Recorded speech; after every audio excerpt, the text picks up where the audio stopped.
오늘의 주요 뉴스입니다. 윤석열 대통령이 김건희 여사 최혜병 관련 특검법과 지역화폐법에 거부권을 행사했습니다. 더불어민주당은 모레 본회의를 소집해 재표결할 방침입니다. 검찰이 명품백 수수 사건과 관련해 김건희 여사와 최재형 목사 모두 다 불기소하기로 했습니다. 9개월간의 수사가 마무리됐지만 처음으로 수심위의 기소 권고를 뒤집어 파장은 계속될 것으로 보입니다. 이란이 이스라엘 영토를 겨냥해 200발의 미사일을 발사하는 보복 공격을 단행했습니다. 이스라엘은 대부분 요격을 했다면서 재보복을 경고해 중동 전쟁 위기가 고조되고 있습니다. 5대 치킨 프랜차이즈 점주들이 배달비 부담을 호소하며 배달의 민족을 통한 주문 거부에 들어가기로 했습니다. 배달앱 입점 업체들은 영수증에 배달앱 비용을 공개하는 방안을 추진하기로 했습니다. 단독 보도합니다.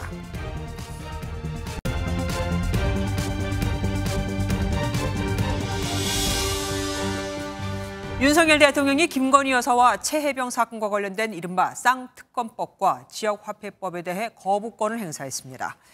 정부가 제2요구안을 이결한 지 이틀 만에 제가한 건데 이로써 윤 대통령이 취임 이후 거부권을 행사한 법안은 24건이 됐죠. 이를 두고 여야의 반응은 완전히 갈렸습니다. 야권은 24번이나 대통령이 민의를 저버렸다고, 여권은 24번이나 악법을 처리한 더불어민주당 탓이라고 했거든요. 특히 대통령실은 거부권을 행사하며 당대표 방탄이라는 표현을 수차례 사용했습니다. 선거를 앞둔 이재명 민주당 대표를 위해 통과되지 않을 걸 뻔히 알면서도 억지로 또 법안을 올려보냈다, 이겁니다. 저 소식 전정희 기자가 준비했습니다. 윤석열 대통령이 지난달 19일 야당이 강행 처리한 3개 법안에 대해 거부권을 행사했습니다. 김건희 여사 특검법과 최혜병 특검법, 그리고 지역화폐법입니다. 지난달 30일 정부가 국무회의에서 제2요구안을 의결한 지 이틀 만에 제거한 겁니다. 대통령실은 이번 거부권 행사는 위헌 위법 소지가 가득한 법안을 일방적으로 강행 처리한 야당 탓이라고 밝혔습니다. 그러면서 제2요구권 행사를 유도해 그 숫자를 늘리고 당대표 방탄용 특검 청문회에 또 악용하려는 속셈이냐고 따졌습니다. 더불어민주당은 역사상 가장 많은 위헌, 위법 소지가 많은 법안을 발의하는 더불어위원장으로 기록되는 것이 두렵지 않은지 묻고 싶습니다. 법안별로는 24번째 거부권 행사로 새 법안은 다시 국회로 돌아가 재표결 절차를 밟게 됩니다. 대통령실은 최근 여권 내에서도 제기된 김건희 여사의 대국민 사과 요구에 대해서는 다양한 의견을 듣고 있다며 선을 그었습니다. MBN 뉴스 전정인입니다. 대통령이 거부권 행사에 더불어민주당은 모레 본회의에서 재의결을 추진하겠다고 벼르고 있습니다. 다음 주 시작되는 국정감사에도 김건희 여사와 관련된 증인을 대거 채택하며 총공세를 예고했죠.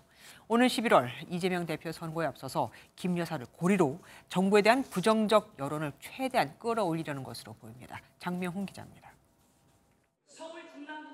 대통령이 거부한 김건희 여사 특검법 등은 모레 본회의에서 재표결에 붙여집니다. 오는 10일이 총선 개입 의혹 관련 공소 시효인 만큼 우원식 국회의장도 민주당의 요구를 수용한 겁니다. 민주당은 국민이 대통령을 거부할 날이 머지 않았다며 압박 수위를 한층 끌어올렸습니다. 주가 조작에 깊숙이 관여했다는 의혹이 갈수록 짙어지고 있습니다. 이제 그 어떤 변명을 내놓아도 빠져나갈 구멍이 없어 보입니다. 또 다음 주 국정감사에서도 김 여사에 대한 공세를 이어간다는 방침입니다. 국회 법사위와 행안위에서 김 여사를 증인으로 채택했고 국토위와 교육위 등에서도 김 여사 의혹을 파헤치겠다 벼르고 있습니다. 김 여사 관련 문제로 국감장에 설 인원만 100명이 넘습니다. 이번 국정감사에서 도주 정권이 벌인 죄상을 낱낱이 밝힐 것입니다. 윤석열 대통령과 김건희 여사도 그 책임으로부터 자유로울 수 없을 것입니다. 정치권에선 다음 달 이재명 대표 선고에 앞서 김 여사를 고리로 정부에 대한 부정적 여론을 최대한 끌어내려는 전략이란 분석이 나옵니다. MBN 뉴스 장명훈입니다. 검찰이 명품백을 주고받은 최재형 목사와 김건희 여사를 모두 다 불기소하기로 했습니다. 명품백을 포함해 최 목사가 건넨 선물은 다 청탁의 대가가 아니라 우호적 친분과 접견 기회를 얻기 위한 수단이었다고 결론을 내린 겁니다. 대통령에 대해서도 직무 관련성이 없다며 무혐의로 판단했습니다. 현지호 기자입니다. 명품백 수수 사건과 관련해 검찰이 김건희 여사와 최재형 목사를 무혐의 처분했습니다. 몰카 영상 공개로 논란이 불거져 전담 수사팀을 꾸린 지 5개월 만에 내린 결론입니다. 검찰은 최 목사가 준 명품백이나 화장품, 양주 같은 금품 모두 개인적 친분관계에 따른 선물이었을 뿐 대통령과의 직무 관련성은 없다고 판단했습니다. 최 목사가 2차례 검찰 조사에서 이미 청탁과 무관한 선물이라 진술한 점, 본인이 작성한 복기록이나 문자 메시지에서 청탁이 아니라고 쓴 점이 주요 근거가 됐습니다. 또 통일TV 재송출 같은 부탁을 한 시점이 선물을 전달한 시점으로부터 먼 시간이 지난 뒤라 대가성도 인정되지 않는다고 봤습니다. 김 여사는 청탁금지법상 배우자 처벌 조항이 없어 아예 혐의가 없고 윤석열 대통령에 대해서도 마찬가지로 무혐의 결론을 내렸습니다. 최 목사와 윤석열 대통령이 직접 아는 사이가 아니기 때문에 김 여사가 받은 명품백을 윤 대통령이 신고해야 할 의무도 없다는 설명입니다. 알선수재나 변호사법 위반 등 다른 혐의에 대해서도 직무 관련성이나 대가성이 없어 성립하지 않는다고 판단했습니다. 최 목사의 주거 침입 등 다른 혐의도 인정되지 않는다며 모두 불기소 처분했습니다. 앞서 수심위가 최 목사를 기소 권고한 것과 다른 처분을 내린 셈인데 수심위 기소 결론을 뒤집은 첫 사례로 남게 됐습니다. 최 목사는 검찰의 불기소 처분이 잘못됐다고 지적하며 항고장을 제출하겠다고 예고했습니다. MBN 뉴스 현지호입니다. 법조팀 우종환 기자와 이 내용 뉴스 추적해보겠습니다. 어서 오십시오. 명품백을 받은 건 맞는데 처벌을 할 수 없다. 결국 처벌 조항이 없다. 이거 아닙니까? 네, 맞습니다. 청탁금지법상에 배우자가 금품을 받는 거는 금지되어 있지만 받더라도 처벌하는 조항이 없다. 그래서 김건희 여사를 처벌할 수 없다는 겁니다. 네. 이 불기소에 따른 부담을 의식했는지 오늘 검찰은 청탁금지법 입법 과정에서 이미 배우자 처벌 조항이 없다는 우려가 나왔었는데도 그때 반영이 안 됐었다면서 국회의 책임을 에둘러 지적했습니다. 그러니까 법이 미비하다 이겁니다. 그러면 그렇게 단순한 이유면 결론을 빨리 내릴 수도 있었던 거 아닙니까? 왜 이렇게 수사가 길어진 거죠? 이게 윤석열 대통령 수사와 연결되기 때문입니다. 이 설사 김 여사는 처벌하지 않더라도요. 이 명품백을 받은 게 대통령 직무와 관련이 있다. 이렇게 되면은 대통령의 신고 여부를 또 따져야 하는 상황이 됩니다. 때문에 수사팀은 최재형 목사가 줬던 명품백이 대통령 직무와 관련이 있는지도 판단할 필요가 있었습니다. 그 결과 대통령 직무와 관련이 없다고 판단하고 김 여사뿐만 아니라 윤 대통령 역시 혐의가 없다라는 결론을 내렸습니다. 그런데 직무 관련성이 없다는 결론이 나온 게 아이러니하게도 최재형 목사의 진술 때문이라면서요. 네, 맞습니다. 이 명품백을 준 당사자였던 최 목사 스스로 직무 관련성이 없다 이렇게 말했었기 때문입니다. 네. 이는 지난 5월에 MBN 취재로 드러났었던 부분입니다. 최 목사는 김 여사에 건넨 가방이 직무 관련성은 없었던 것인지 취재진이 다시 묻자 맞다고 확인했습니다. 처음에는 직무와 관련한 청탁이 아니라 단순한 선물이었다라고 검찰에서도 진술하고 본인이 문건에서도 그렇게 적어놨다가 나중에는 직무 관련성이 있었다 이렇게 입장을 바꾸게 됩니다. 네. 이런 점만 봐도 검찰은 직무 관련성이 있다고 볼 근거가 약하다고 판단했습니다. 그런데 검찰 수사심의위에서는 이 최 목사는 기소를 해야 한다고 결론이 나왔잖아요. 검찰이 이에 반하는 결론을 내린 이유가 뭡니까? 이 수사팀은 당시 수심위 판단이 8대7로 거의 반반으로 갈렸다는 점을 강조했습니다. 여기에 기소해야 한다고 봤던 수심위원들의 경우에도 이 직무 관련성을 명확하게 판단한 건 아니라고 본다 이렇게 말하기도 했습니다. 네. 물론 이렇게 밝히면서도 이면에서는 이 받은 사람만 불기소하고 주는 사람은 기소할 경우에 대한 부담도 작용한 게 아니냐 이런 해석도 나오고 있습니다. 예, 결국 뭐 김건희 여사는 불기소로 결론이 났지만 그 과정이 참 깔끔하지 않았습니다. 문제가 있었죠. 네, 그렇습니다. 지난 5월이죠. 이원석 당시 검찰총장이 엄정 수사를 지시한 지 며칠도 안 돼서 윤 대통령은 서울중앙지검 지휘부를 대거 교체하는 인사를 단행했었습니다. 예. 결국 새로 꾸려진 수사팀은 김 여사를 검찰청사로 부르는 대신에 제3의 장소에서 조사를 진행했죠. 네. 그리고 이를 당시 이 총장에게 사후 보고를 하면서 검찰 내부 갈등으로 번지기도 했었습니다. 맞습니다. 당시 수사팀이 휴대전화를 반납했다 이런 논란도 나왔었죠. 오늘 수사팀은 여기에 대해서 반납한 게 아니고 애초에 소지를 하지 않고 조사한 것이었다. 이렇게 일축했습니다. 어쨌든 오늘 결론이 나온 거는 명품백 수사입니다. 아직 주가 조작 사건에 대해서는 결론이 안 나온 거잖아요. 곧 결론이 나겠죠? 네, 주가 조작 사건 역시 검찰은 90명이 넘는 전주에 대한 전수조사를 끝내기 때문에 사실상 마무리 수순이라고 볼 수 있습니다. 네. 이 최근 나온 주가 조작 일당의 2심 선고를 참고하겠다고 했었는데 이 전주 중에 한 명인 손모 씨가 유죄 판결을 나온 게 변수가 되고 있죠. 검찰은 여기에 대해서 김 여사는 다른 사례라면서 무혐의 가능성을 내비치고는 있지만 최근에 김 여사와 주가 조작 일당 간의 여러 연락 정황 등이 추가로 나오고 있어서 이게 또 변수가 될 가능성이 있습니다. 네, 우종환 기자 수고하셨습니다. 윤석열 대통령이 지금 여당 원내 지도부 등과 비공개 만찬을 하고 있는데 이 자리에 한동훈 대표는 빠졌죠. 국감을 앞두고 원내 의원들을 격려하는 통상적인 만남이라는 게 대통령실의 설명이지만 친한계 일각에서는 당대표 패싱이라며 불편한 기색이 역력합니다. 이준석 개혁신당 의원은 윤 대통령은 고양이, 한 대표는 고양이 목에 방울을 달려는 독대 호소인이라며 비꼬기도 했습니다. 김지영 기자입니다. 오늘 만찬에는 추경호 원내대표 등 원내 지도부와 여당 소속 상임위원장, 그리고 상임위 간사단이 참석했습니다. 원외 당대표인 한동훈 대표는 초청 대상에서 빠졌습니다. 대통령실은 국정감사를 앞두고 원내 인사들을 격려하는 의례적 만남이라고 설명했습니다.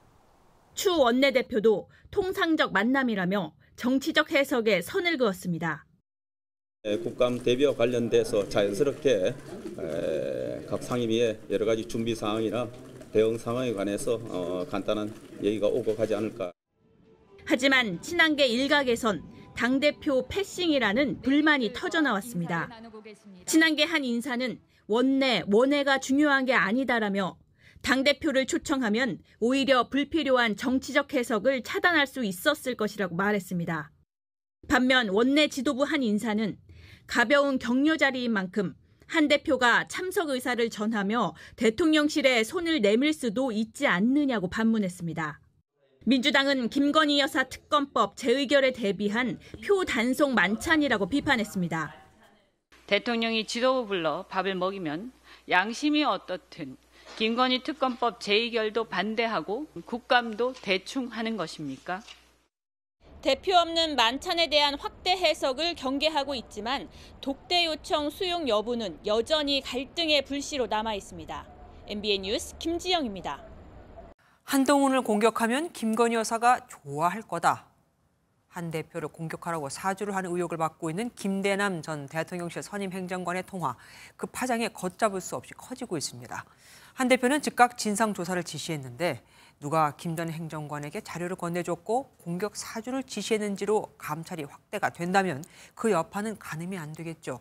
친한계는 그 배후에 대통령실이 있다고 의심하고 있고 대통령실은 내부 사안을 감찰로 키워서 한 대표와 당에 득이 될 게 뭐가 있냐며 불쾌한 기색이 역력합니다. 점입가경으로 번지고 있는 윤한 갈등 정태진 기자가 취재했습니다. 하고 우리가 한동훈 때문에 지금 진짜로 죽으려고 하더라고. 이번에 그거 잘 기획해서 서울에서 치면 여사가 좋아하겠는데. 한동훈 대표가 부끄럽고 한심하다며 공개 비판한 지 하루 만에 직권으로 김대남 전 행정관에 대한 감찰을 지시했습니다. 한 대표는 용산 출신, 그것도 당원이 좌파 유튜버와 편을 먹고 나를 공격한다는 게 말이 되느냐며 강한 불쾌감을 드러낸 걸로 전해졌습니다. 친한계 핵심 의원들은 한동훈을 죽이려고 좌파와도 손을 잡는 한심한 작태, 진영을 팔아먹는 조직 플레이라고 맹비판했습니다. 그 배우가 누구인지 철저히 밝혀야 한다며 대통령실을 의심하고 있는 겁니다. 적과 내통해서 자기 나라를 공격하는 거잖아요. 그냥 이적 행위예요. 탈당하겠다고 밝힌 김 전 행정관은 MBN과 통화에서 나도 대통령실 출신인데 잇따라 공천에서 떨어지니 억울해서 넋두리 한 것이라 해명했습니다. 대통령실 관계자도 퇴직 후의 발언이고 과장되고 일방적 주장이라고 선을 그었습니다. 다수의 친윤계는 배후에 대통령실이 있다는 식의 주장은 공멸로 가는 지름길이라 발끈했습니다. 윤한 독대 불발에 이어 김대남 공격사주 의혹이 윤한 갈등을 증폭시키는 새 뇌관으로 떠올랐습니다. MBN 뉴스 정태진입니다. 오늘 국회에선 헌정사상 두 번째 검사 탄핵 청문회가 열렸지만 증인, 참고인 34명 중 유일하게 친명 이화영 전 경기도 평화부지사만 출석하며 나홀로 청문회가 됐습니다. 탄핵 당사자인 박상용 검사는 해외 연수차 영국에 체류 중이어서 국회 출석 요구서조차 송달받지 못해 출석 의무가 발생하지 않았거든요. 홀로 출석한 이 전 지사는 검찰의 지속적이고 강압적인 회유와 압박이 계속됐다. 김성태 전 쌍방울 회장이 먹고 싶다면 연어든 갈비탕이든 짜장면이든 다 갖다 줬다고 주장했습니다. 정태웅 기자가 보도합니다. 쌍방울 대북 송금 사건으로 구속수감 중인 이화영 전 경기도 평화부지사가 수사를 담당했던 박상용 검사의 탄핵 청문회의 모습을 드러냈습니다. 작심한 듯 박 검사실에서 피의자들 간 진술을 맞추는 일들이 수차례 있었다며 진술 회유 의혹을 재차 인정했습니다. 진술을 어떻게 같이 할 것인가를 지속적으로 맞추었고 진술이 틀리면 서로 교정을 해주는 이른바 진술 세미나를 반복적으로 했습니다. 논란이 됐던 이른바 연어 파티 등 외부 음식을 자주 전달받은 것도 사실이라고 밝혔습니다. 김성태 씨가 오늘은 갈비탕을 먹고 싶다 그러면 갈비탕이 제공되어지고 짜장면이 먹고 싶다면 짜장면이 제공시키고 연어가 먹고 싶다 그러면 연어가 제공되어지고. 민주당 소속 변호인 선임 직후 이 대표에 대한 불리한 진술을 번복하면서 함께 제기했던 내용들인데 견디기 힘든 상황 속 검찰에 협력할 수밖에 없었다고 해명했습니다. 더불어민주당은 검찰의 정적 죽이기라며 목소리를 높였습니다. 검찰은 정치적 중립을 지켜야 되는데 박상용 검사가 정치적 중립을 지키지 않고 정적 죽이기, 정치 수사를. 헌정사상 두 번째 탄핵소추 대상 검사로 지목된 박 검사는 청문회에 출석하지 않았고 민주당은 국정감사에서 다시 소환하겠다고 예고했습니다. MBN 뉴스 정태웅입니다. 오늘 탄핵 청문회 또한 이재명 방탄용이라고 국민의힘은 보고 있습니다. 이 대표를 수사하는 검사에 대한 보복 탄핵이자 추후 이 대표의 재판에 관여하기 위한 목적으로 마련이 된 청문회라 이겁니다. 국민의힘에서 내놓은 이화영 전 부지사와 변호사의 녹취록 출처를 놓고도 공방이 벌어졌습니다. 이어서 김태희 기자가 보도합니다. 국민의힘은 시작부터 청문회 자체에 동의할 수 없다고 강하게 항의했습니다. 민주당이 제시한 탄핵소추 사유 7개 가운데 어느 하나 근거를 갖춘 게 없다고 꼬집었습니다. 제발 이런 부끄러운 조사 청문회 이렇게 시간 낭비하고 또 국민들을 호도하고 현혹시키는 이런 조사 청문회는 이재명 대표와 관련한 범죄를 수사했다는 이유로 보복 탄핵을 밀어붙이는 것이라고 공세를 퍼부었습니다. 법정에서 수사기관에서 일관되게 이재명 대표에게 유리하게 진술해왔던 이화영 증인의 진술을 국민들 앞에서 그저 똑같이 보여주기 위한 것. 검찰의 압박으로 진술을 번복했다는 이화영 전 경기도 평화부지사의 주장에 대해서는 사법 방해라고 쏘아붙였습니다. 기피 신청 이뤄지고 그다음에 등장한 것이 오늘 얘기 나오는 검찰의 술자리 회유 의혹입니다. 이런 일련의 어떤 증인의 진술을 뒤집기 위한 집요한 사법 방해가 있었다. 주진우 국민의힘 의원은 이화영 전 부지사와 변호사 녹취 내용을 공개해 압박을 이어갔는데 녹취록 출처를 두고 한때 공방이 벌어졌습니다. MBN 뉴스 김태희입니다. 중동의 맹주로서 가만히 두고 볼 수만은 없었던 거겠죠. 이란이 헤즈볼라 수장인 나스랄라 사망 사흘 만에 이스라엘 본토를 공격했습니다. 미사일이 200발을 쏘며 지난 4월 공격 때보다 2배 이상 그 강도를 높인 건데 이스라엘의 추가 보복이 없으면 공격을 중단하겠다고 했지만 이란 준비를 해야 할 듯합니다. 이스라엘이 바로 큰 실수를 한 거라며 대가를 치를 것이라고 경고했거든요. 먼저 최희지 기자가 보도합니다. 이스라엘 본토를 겨냥한 미사일이 발사됩니다. 바닥에 엎드린 군인들 머리 위로 미사일이 날아가고 예루살렘과 텔아비브 하늘 위로 수십 기의 미사일이 쏟아집니다.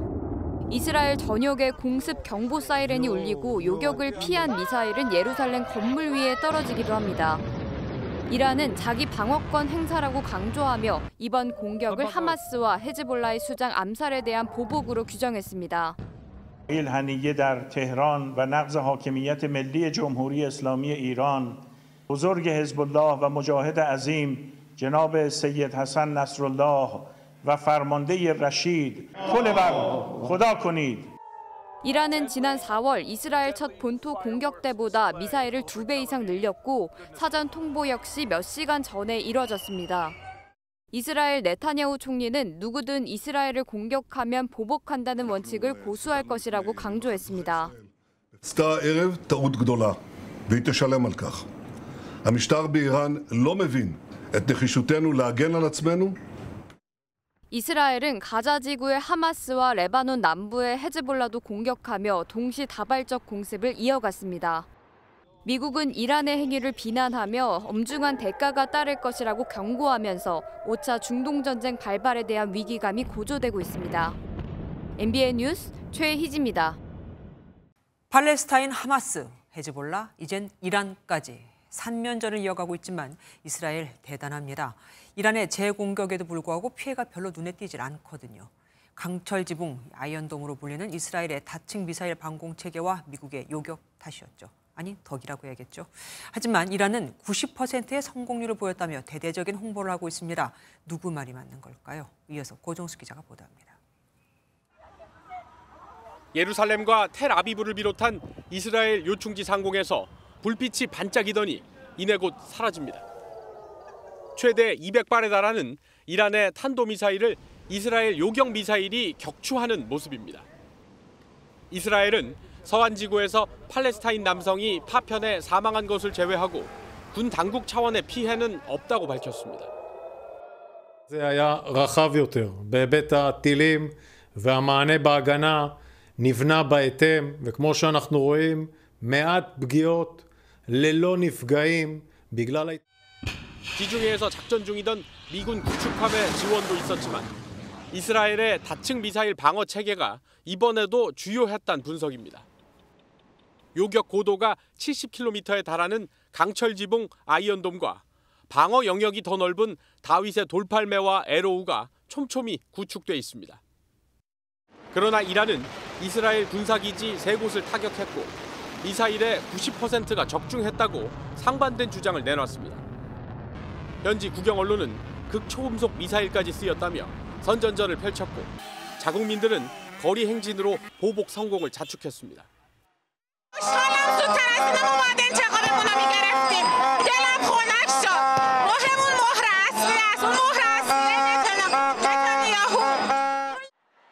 이란 최고 지도자 하메네이는 이번 주 테헤란에서 국가안보 관련 특별한 상황에서만 주재하는 금요 예배를 4년 만에 집도할 것으로 알려졌습니다.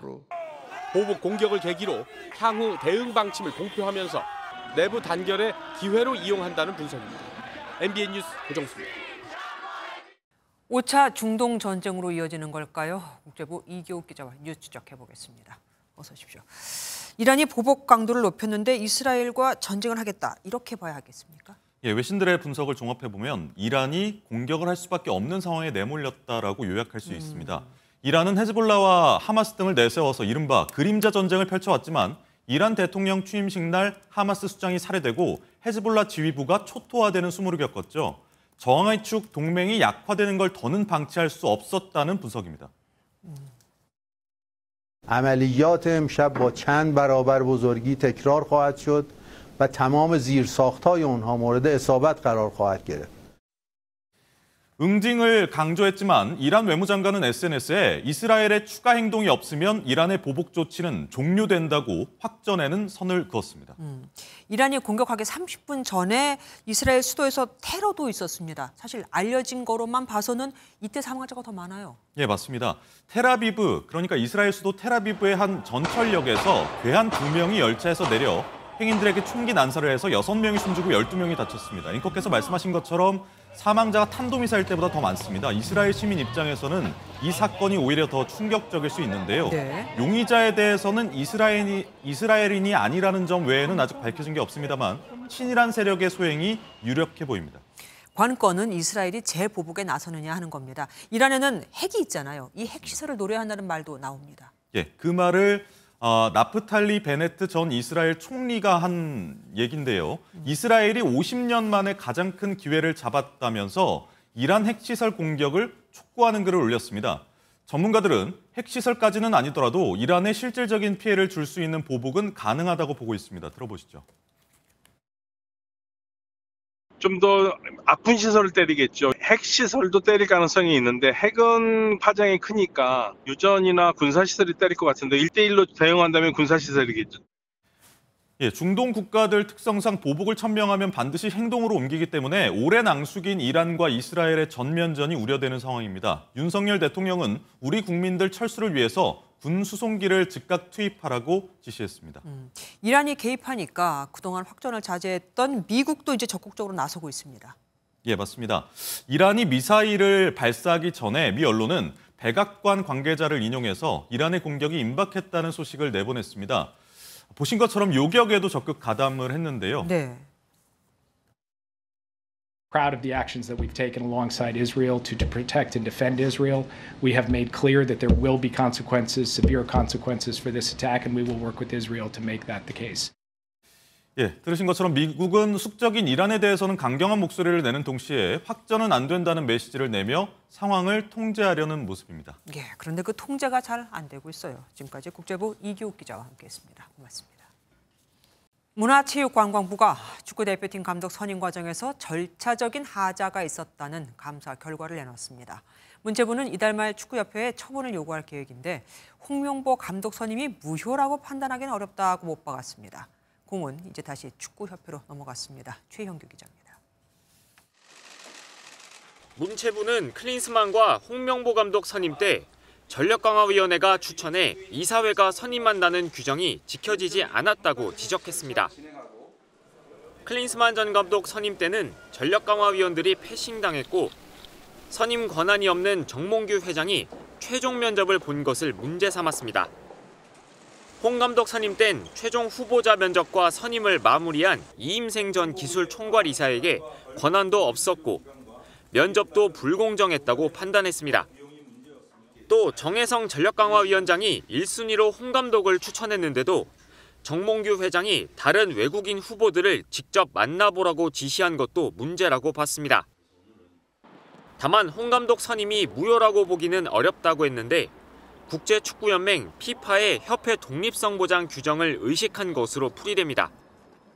절차적 하자가 발견되었지만 홍명보 감독과의 계약이 당연 무효라고 판단하기는 어렵다고 생각합니다. 문체부 발표 5시간 뒤 입장문을 낸 축구협회는 사과의 뜻과 함께 미비한 점들을 보완하겠다고 하면서도 선임 과정에서 절차를 위반한 것은 아니라고 다시 반박했습니다.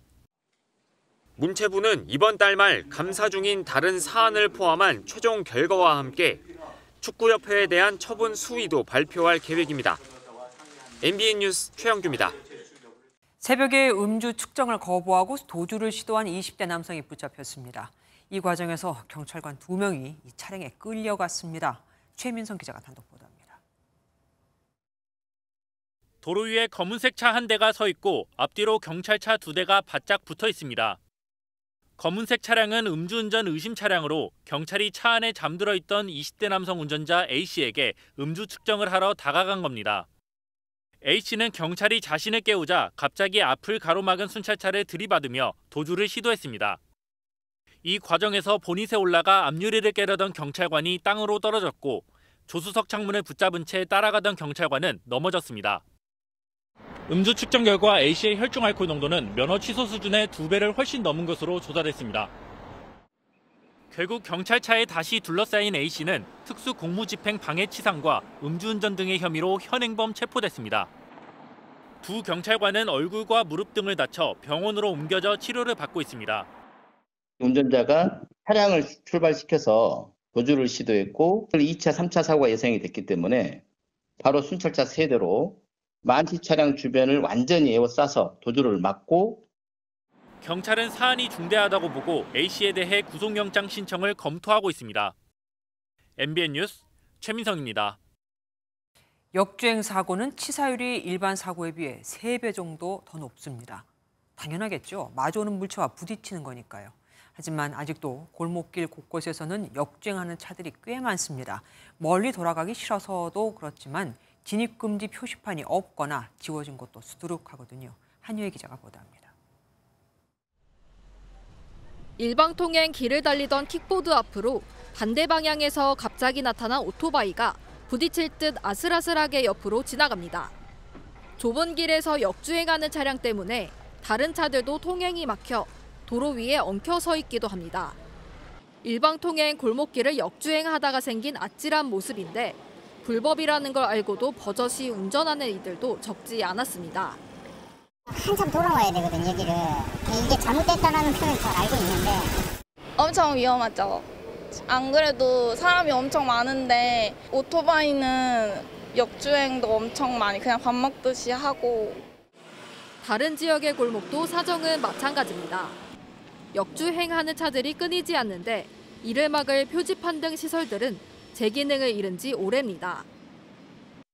이렇게 일방통행 노면 표식이 지워지거나 진입금지를 알리는 표지판조차 없는 골목길도 발견됐는데 다른 곳보다 사고 발생 가능성이 더 크다는 지적입니다. 최근 5년 동안 역주행을 하다 발생한 교통사고는 1,400여 건으로 집계됐습니다. 전문가들은 역주행 사고가 일반 교통사고에 비해 치사율이 약 3배가량 높은 만큼 보다 적극적인 예방책이 필요하다고 입을 모읍니다. 처음 오는 사람도 그 통행 방향을 잘 알 수 있도록 도로의 형태를 만들고 교통안전 표지나 노면 표시 같은 것들을 충분히 설치할 필요가 있습니다. 또한 불법임을 알고도 진입하는 운전자들에게는 처벌 수위를 더 강화해야 한다는 주장도 나옵니다. MBN 뉴스 한여입니다. 매년 10월이면 서울 여의도 불꽃 축제를 잘 보기 위해서 속칭 명당을 찾는 이들이 많아지죠. 이걸 노리고 일부 호텔과 식당들이 불꽃놀이 전용 패키지라는 걸 만들었습니다. 그냥 값을 올리기 뭐하니까 이름을 만들어 붙인 겁니다. 바가지 영업이 도를 넘고 있습니다. 백길종 기자가 취재했습니다. 오는 5일에 열리는 불꽃 축제의 명당이라고 소개한 서울의 한 호텔 사이트입니다. 50만 원대부터 80만 원대까지 고가의 숙박 패키지 상품이 줄줄이 나열돼 있습니다. 평소 주말 객실 숙박비는 33만 원 수준인데 불꽃 축제 시즌엔 샴페인 등 상품을 끼워 넣은 뒤 가격을 2배 이상 올린 겁니다. 불꽃놀이 조망이 가능한 객실은 라는 사이트에서만 판매가 되고 있고요. 객실 점유율에 따라서 금액은 상이하게 적용이 되시고 중고거래 사이트엔 이미 2배로 뛴 가격에 추가로 수십만 원의 차익을 남기는 판매글이 수두룩하고 식당도 이름만 바꿔 가격을 올리기도 합니다. 이번 추석의 불꽃축제는 불꽃축제 프로포즈 패키지가 따로 있기 때문에 2인 기준 75만 원이고요. 그렇게 20% 가까이 오른 자리가 중고 사이트에서 다시 30% 넘게 오른 99만 원에 거래됩니다. 시민들의 반응은 싸늘하기만 합니다. 자리 좋은 곳을 예약을 하려고 봤는데 가격도 너무 높고 이런 바가지 것들이 좀 부당하다고 생각하고 있습니다. 불꽃 축제 당일 이른 아침부터 나와 한강공원 명당 자리를 맡아줄 아르바이트 구인글도 나오고 있습니다. 심지어 한강변 아파트를 2시간에 35만 원에 대여한다는 등 불꽃 축제를 볼 수 있는 곳곳이 판매 대상이 되기도 합니다. 바가지 논란에 주최 측인 한화는 불꽃이 잘 보이는 지점에 유료 관람석 2,500개를 판매하는 고육책을 내놓기도 했습니다. 서울시도 주요 호텔을 상대로 숙박요금 개시 의무 등 위법한 영업행위를 점검해 행정처분에 나서겠다고 밝혔습니다. MBN 뉴스 백길종입니다. 의료계가 적정한 의료 인력에 대해 논의하는 추계위원회에도 참여하지 않겠다고 선언했습니다. 이 위원회의 인력 절반 이상을 의료계가 정하라고 정부가 밝혔지만 이 또한 거절한 겁니다. 그러면서 2025학년 의대 정원을 논의해야 한다는 주장을 반복했는데 함께 테이블에 앉기까지 갈 길이 아주 멀어 보입니다. 강세영 기자입니다. 대한의사협회와 의대교수를 포함한 의료계가 또다시 2025학년도 의대 정원을 논의해야 한다고 발표했습니다. 이들은 정부가 입시가 시작돼 증원 철회가 불가능한 것처럼 호도하지만 의지만 있다면 가능하다고 주장했습니다. 그러면서 의사인력 수급 추계위원회의 위원을 추천하지 않겠다고 밝혔습니다. 정원을 협상하지 못한다면 대화에 참여하지 않겠다는 겁니다. 따라서 우리는 보건복지부가 10월 18일까지 요구한 의사인력 추계위원회 위원 추천을 하지 않습니다. 지난달 30일 의협은 2025학년도 증원을 피할 수 없다면 2026학년도부터 감원 가능성을 보장해달라고 밝혔습니다. 내년 증원 철회 주장에서 한 발 물러난 게 아니냐는 해석이 나오며 협상이 가까워졌다는 기대감도 커졌습니다. 하지만 의료계에선 물러나면 안 된다며 반발이 터져나왔습니다. 노원규 전 의협회장은 부적절한 메시지라고 밝혔고 박단 비대위원장도 전공의들은 정원에 대한 입장 변화가 없다며 의협을 비판했습니다. 이면택 회장 불신임 투표에서도 참여자 가운데 85%가 불신임이 필요하다고 답했습니다. 이런 분위기 속에 의협은 이틀 만에 다시 2025 학년도 정원을 논의해야 한다는 뜻을 강조했는데 추계위원회가 첫 발을 떼기 어려운 상황에 직면했다는 평가가 나옵니다. 한편 교육부는 의대생의 집단 휴학을 승인한 서울대에 대해 감사를 시작했습니다. 교육부는 동맹 휴학은 휴학을 하는 사유로 인정될 수 없다며 요건에 맞지 않는 휴학을 승인했는지 살펴보겠다고 밝혔습니다. MBN 뉴스 강세현입니다. 평균 15%의 체중을 감량하면서 전 세계적으로 큰 인기를 얻고 있는 비만 치료제 위고비가 이달 말 국내에 출시됩니다. 해외에선 이미 검증이 된 터라 비만 환자는 물론 제약회사도 주목하고 있는데 부작용 없는 약은 없죠. 가격도 문제입니다. 안병수 기자가 알아봤습니다. 일론 머스크 테슬라 창업주의 체중 감량 비결로 알려지며 세계적인 인기를 끌게 된 위고비. 해외에선 이른바 기적의 비만약이라고 불릴 정도입니다. 원리는 뇌의 시상하부를 자극해 식욕을 줄이고 포만감을 높여 체중 감량 효과를 거두는 겁니다. 주마다 한 번씩 투약하는데 임상 시험 결과 68주가 지나면 체중이 평균 14.9% 줄었습니다. 앞서 국내 출시된 삭센다보다 투약 주기는 길고 효과는 더 커졌습니다. 위고비 유통사는 오는 15일부터 병의원과 약국 주문을 받고 실제 처방은 이번 달 하순에 시작될 전망입니다. 국내 제약사들도 긴장 분위기인 가운데 한 달치 37만 원의 적자는 공급 가격은 변수로 꼽힙니다. 여기에 전문가들은 치료제 남용은 금물이라고 경고합니다. 나는 술도 안 끊고 그냥 운동도 하기 싫은데 약으로 뺄래. 그런 사람들은 100% 요요거겠죠. 실제로 위고비를 경험했던 외국의 이제 그 환자들의 3분의 2가 약을 끊고 다시 체중이 원래대로 돌아왔다는 보고들이 있고. 2030년 세계 비만약 시장 예상 규모는 약 100조 원. 살 빼기가 쉬워지면 그만큼 잃는 것은 없는지 돌아볼 필요성도 제기됩니다.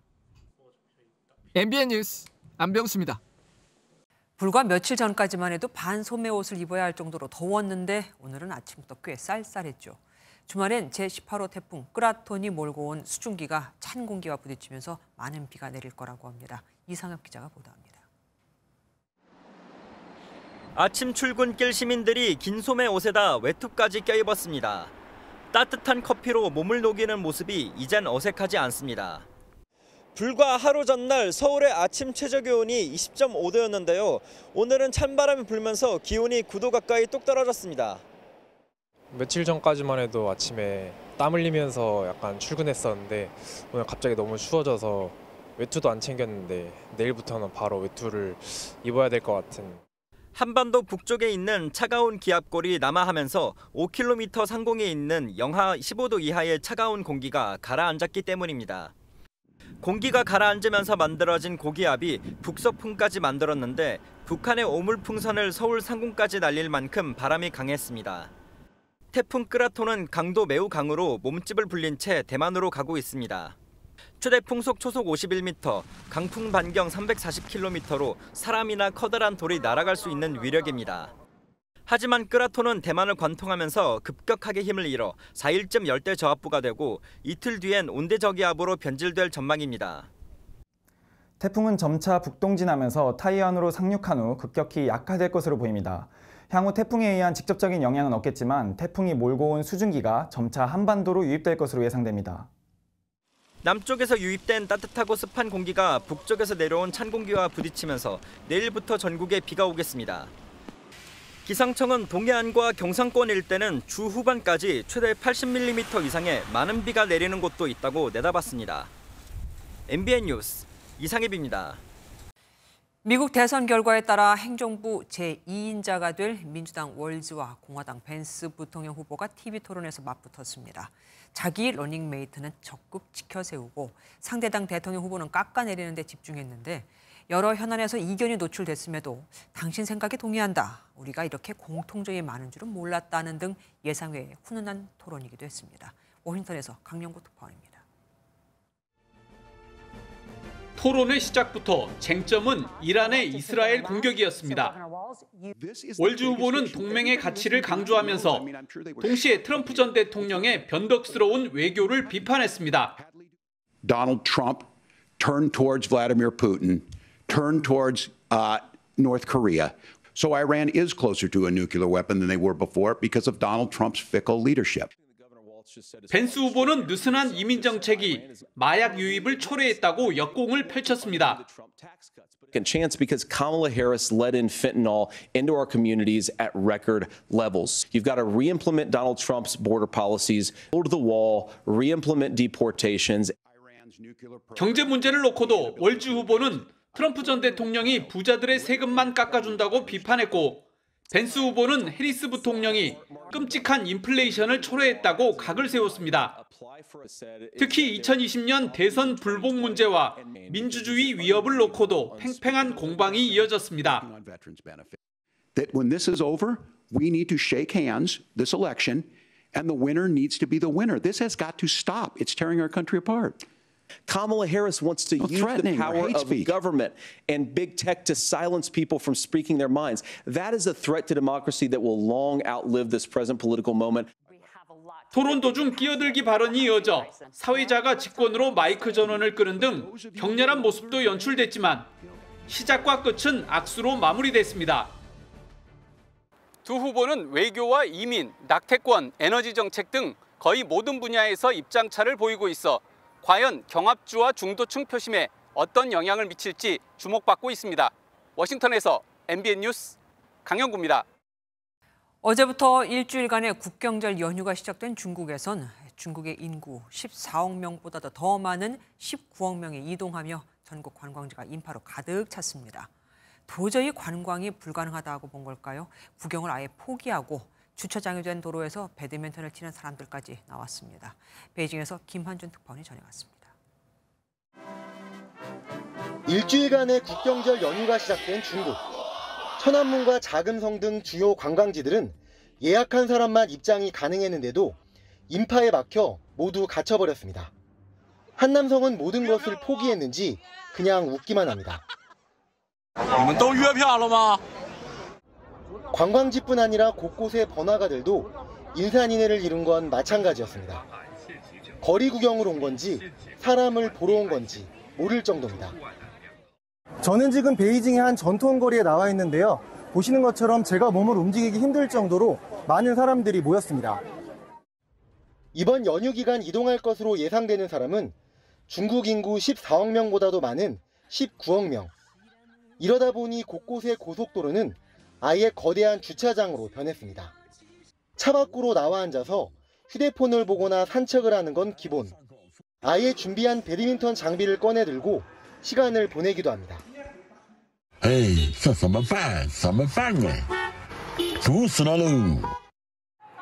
최근 들어 찾아오는 관객 수가 계속 줄었던 극장에도 사람이 몰릴 정도로 곳곳에서 지갑을 열고 있는 상황. 국경절을 맞아 금리를 내리고 소비 쿠폰까지 뿌렸던 중국 정부는 이번 연휴 특수를 기점으로 경기가 살아날 것으로 기대하고 있습니다. 베이징에서 MBN 뉴스 김한준입니다. 태국에서는 현장 학습을 가던 학교 버스에서 불이 나 현재까지 학생과 교사 23명이 숨졌습니다. 타이어가 터지면서 구조물에 부딪혔고 설상가상 연료통에 불까지 붙은 건데 그런데 학생들 탈출을 도와야 했던 운전기사는 현장에서 도망을 가버렸습니다. 최종락 기자가 보도합니다. 태국 방콕 북쪽 인근 고속도로를 달리던 스쿨버스에서 화재가 발생했습니다. 순식간에 불길에 휩싸인 버스에서는 시커먼 연기가 뿜어져 나왔고 진화 후에는 뼈대만 남았습니다. 버스에는 현장 학습을 가던 학생 38명과 교사 6명이 탑승했는데 23명이 사망한 것으로 추정됩니다. คนนะครับเบื้องต้นระบุได้ว่าเป็นเพศชาย11เพศหญิง7แล้วก็ยังไม่สามารถระบุเพศได้5ศพนะครับก็รวมแล้วทั้งหมด23ศพ 구조대원들은 버스 뒷문 근처에서 10구가 넘는 시신을 발견한 것으로 전해졌습니다. 현지 당국은 시신이 너무 심하게 불에 타면서 정확한 사망자 수와 신원을 식별하는 데 며칠이 걸릴 것이라고 설명했습니다. 특히 운전사는 살아남았지만 현장에서 달아나 전화도 받지 않는 것으로 알려졌습니다. 사고는 버스 타이어가 터지고서 중앙 분리대와 충돌하면서 불꽃이 가스통에 튀어 불이 난 것으로 조사됐습니다.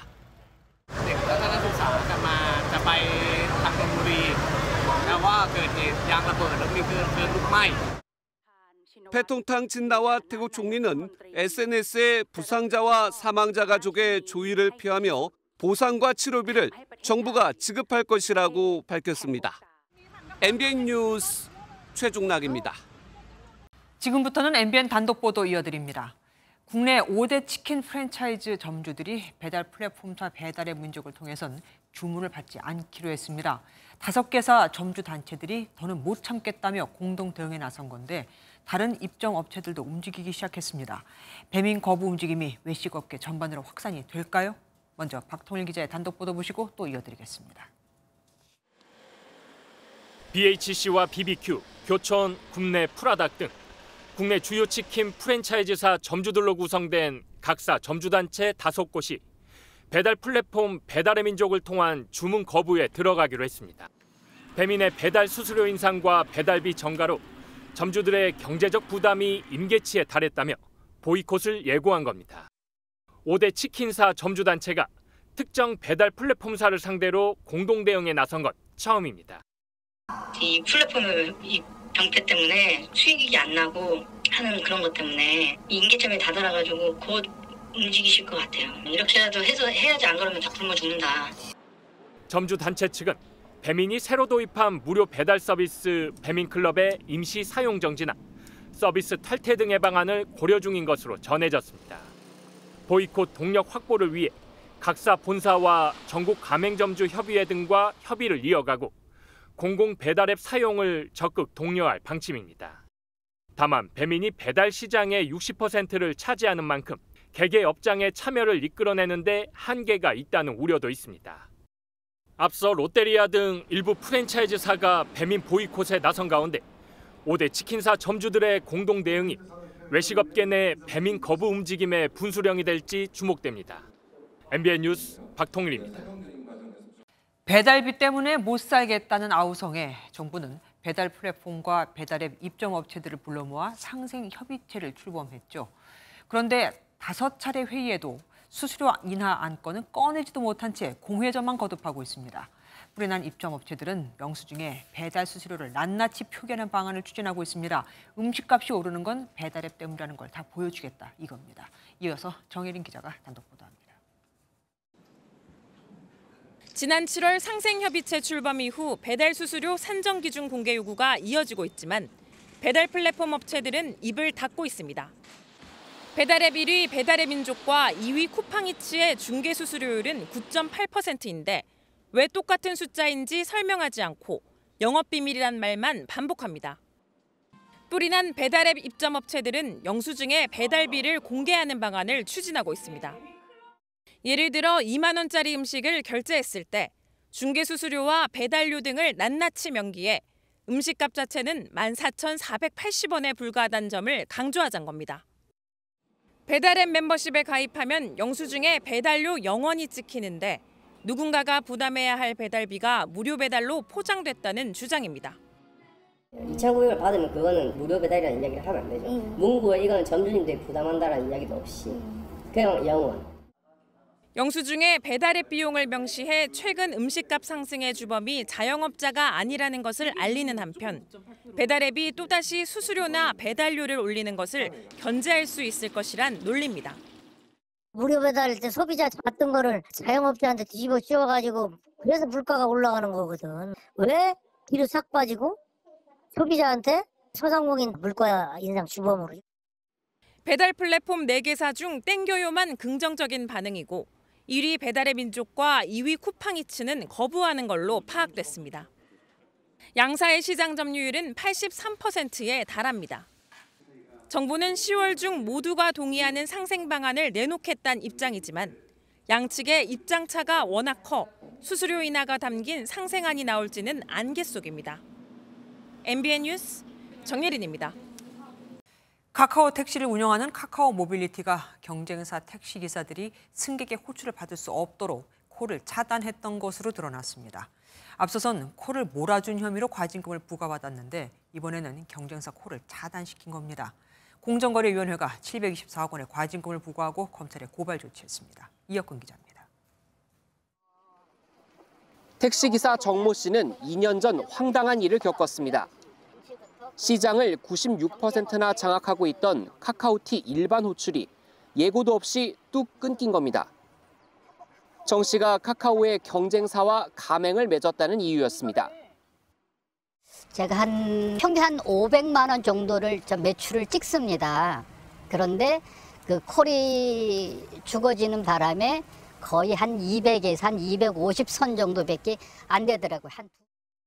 공정거래위원회 조사 결과 카카오티는 경쟁사가 운행정보 같은 영업비밀을 실시간으로 제공하는 계약을 맺지 않으면 소속 기사의 일반 호출을 끊었습니다.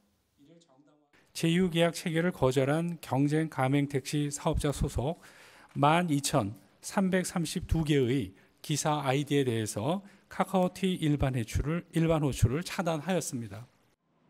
그 결과 경쟁사들은 줄줄이 경영난에 빠졌고 호출료가 붙는 가맹 호출 시장에서 카카오티는 빠르게 몸집을 키웠습니다. 공정위는 시장 지배적 지위 남용으로 과징금 724억 원을 부과했습니다. 지난해 콜 몰아주기 사건 과징금과 합치면 1,000억 원에 가까운 금액입니다. 제휴를 통해서 주고받은 데이터는 기본 내비게이션을 사용할 때 얻게 되는 정보와 동일합니다. 때문에 영업비밀이라고 하기 어려운 정보이기도 합니다. 공정위는 또 카카오 모빌리티를 공정거래법 위반 혐의로 검찰에 고발했고 카카오 모빌리티 측은 행정소송을 내겠다고 밝혔습니다. MBN 뉴스 이혁근입니다. 공사비가 천정부지로 치솟으면서 곳곳에선 건설 현장이 멈춰섰죠. 그래서 정부가 해외 시멘트 수입을 지원하기로 했는데 반대 목소리도 나옵니다. 중국산 시멘트가 들어오면 부실 아파트 논란이 일 거라고요. 중국산 배추에 이어 이번엔 중국산 시멘트가 들어올까요? 최윤영 기자가 취재했습니다. 경기 광주시의 한 신축 아파트입니다. 입주 날까지도 공사비 증액 문제로 시공사와 조합이 갈등을 빚어 시공사가 한때 유치권을 행사하기도 했습니다.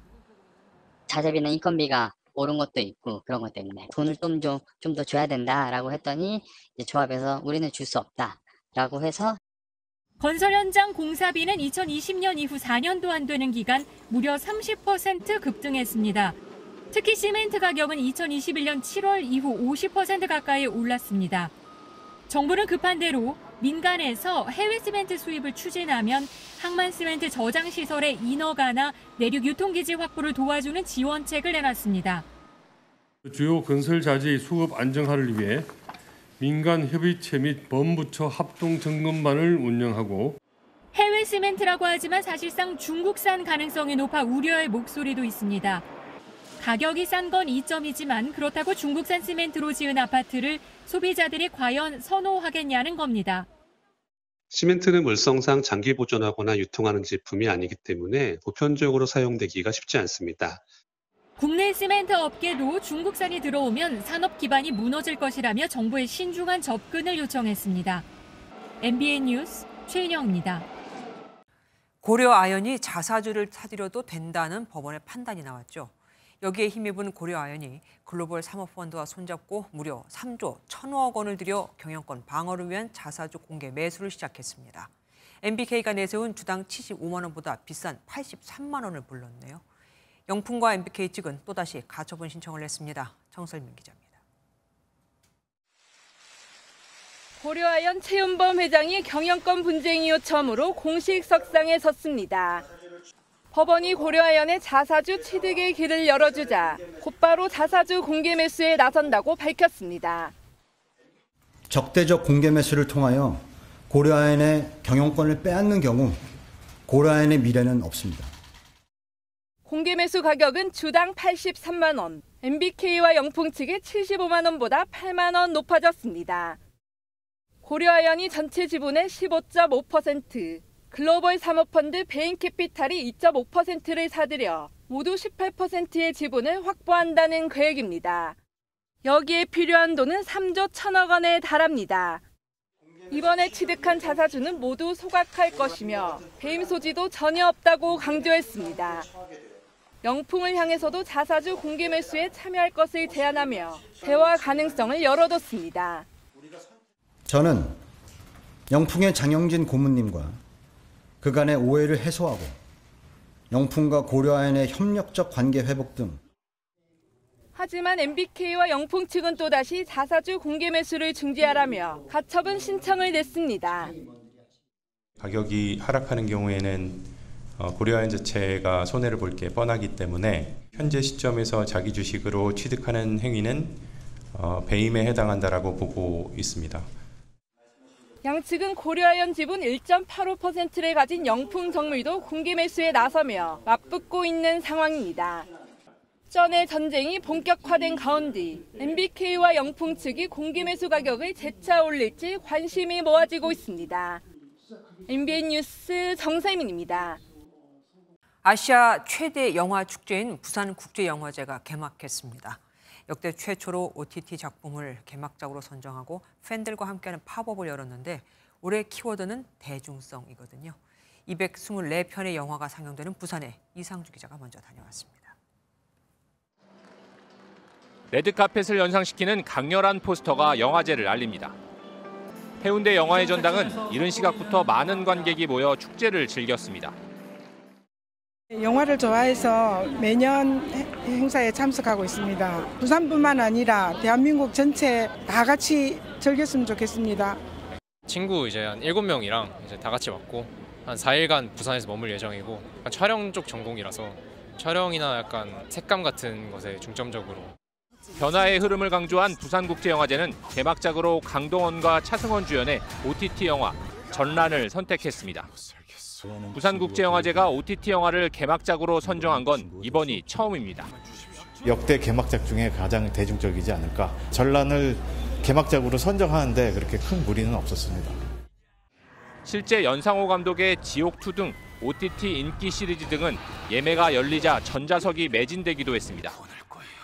황정민과 송중기, 설경구 등 국내 스타는 물론 고독한 미식가로 잘 알려진 일본 배우 마치시케 유타카 등이 관객을 만날 예정입니다. 영화제 기간에는 세계 영화 영상거래 시장도 펼쳐집니다.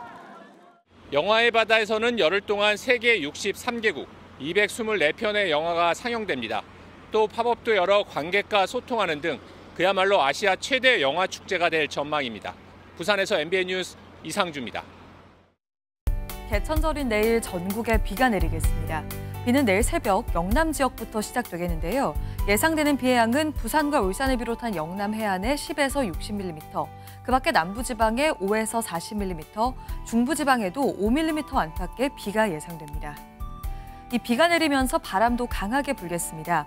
대부분 해안가로는 초속 15에서 20m 안팎의 강풍이 불면서 강풍특보가 내려질 가능성이 있고요. 당분간 동해안과 영남 해안, 제주 해안으로는 너울성 파도가 높게 밀려들겠습니다. 지난 밤 사이 찬 공기가 내려와 기온이 크게 떨어졌는데요. 내일도 아침 공기는 꽤 쌀쌀하겠습니다. 중부지방은 서울이 12도, 춘천은 9도까지 떨어지면서 하루 새 일교차가 크겠습니다. 남부지방 아침 기온은 부산이 18도 등으로 오늘보다 3에서 4도가량 높겠습니다. 오는 금요일부터 다음 주까지 강원 영동과 남부지방으로는 비 소식이 잦겠습니다. 내셨습니다.